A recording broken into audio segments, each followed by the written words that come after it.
Beef অনিয়নের রেসিপিটা আজকে আপনাদের সাথে শেয়ার করব। আশা করি এই ভিডিওটাতে আপনারা দেখতে পারবেন যে আমি কি সুন্দর করে বিফ চিলি অনিয়নটা তৈরি করেছি। তো শুরু করা যাক আজকের এই রেসিপিটা আপনাদের সাথে শেয়ার করছি।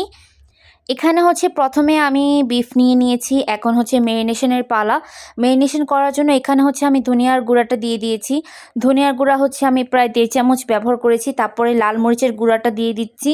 ঝাল কেউ কম খেতে চাইলে অবশ্যই ঝালের পরিমাণটা কম দিতে হবে। এখানে হচ্ছে আমি গরুর মাংসের মশলা ছিল, আমার হাতের কাছে যে মশলাগুলো ছিল সেগুলো দিয়েই কিন্তু আমি তৈরি করেছি।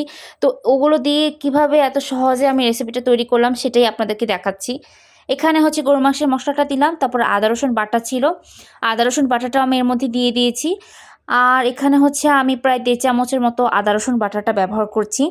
তারপরে হচ্ছে এখানে আমার মাংসটা আমি ভালো মতো প্রিপারেশন করে নিচ্ছিলাম।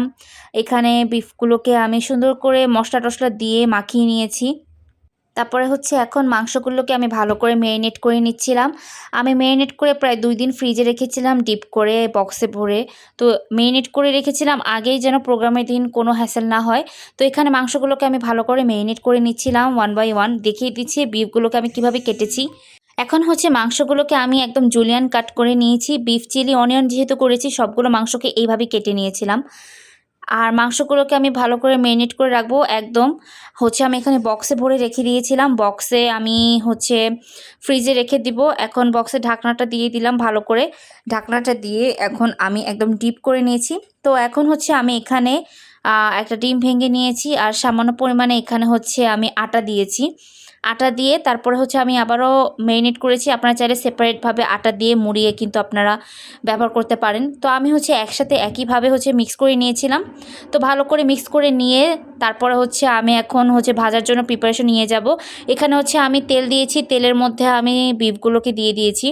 তারপরে হচ্ছে এখন আমি ভালো করে একটা একটা করে হচ্ছে ভেজে নিব।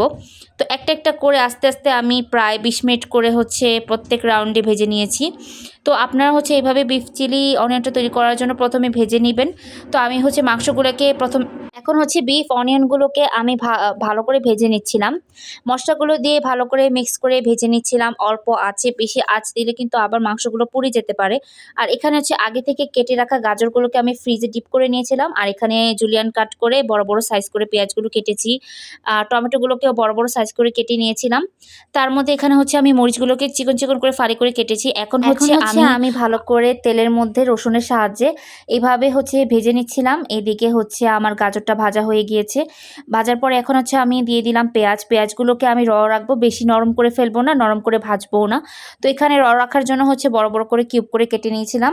আস্তে আস্তে এই পেঁয়াজগুলোকে আমি দিয়ে দিয়েছি, সাথে কিন্তু মরিচগুলোও দিয়ে দিলাম। এখন হচ্ছে আবারও আমি ভেজে নিব ভালো করে। তো ভেজে নেওয়ার জন্য আমি সবগুলো ইনগ্রিডিয়েন্টস দিয়ে তারপরে ভালো করে নেড়ে চেড়ে নিচ্ছিলাম যাতে ভালোভাবে ফ্রাই হয়। এই পর্যায়ে কিন্তু আমি কোনো রকমের ঢাকনা ব্যবহার করব না, ঢাকনা ছাড়াই হচ্ছে এইভাবে রান্না করব। তো যখন আমার ফ্রাই হলো তারপরে এর মধ্যে আমি দিয়ে দিলাম টমেটো দিয়ে ভালো করে নেড়ে চেড়ে নিচ্ছিলাম আবারও। এখন হচ্ছে মোটামুটি ভালোভাবে আমার নেড়ে চেড়ে নেওয়া হয়ে গিয়েছে। এখন হচ্ছে আমি এখানে বিফগুলো দিয়ে দিয়েছি। বিফগুলো দিয়ে এখন হচ্ছে আমি আবারও ভালো করে নেড়ে নিচ্ছি। বিফগুলোকে নেড়ে নেওয়া হয়ে গেলে তারপরে হচ্ছে আমি বাকি মশলাগুলো দিয়ে দিই।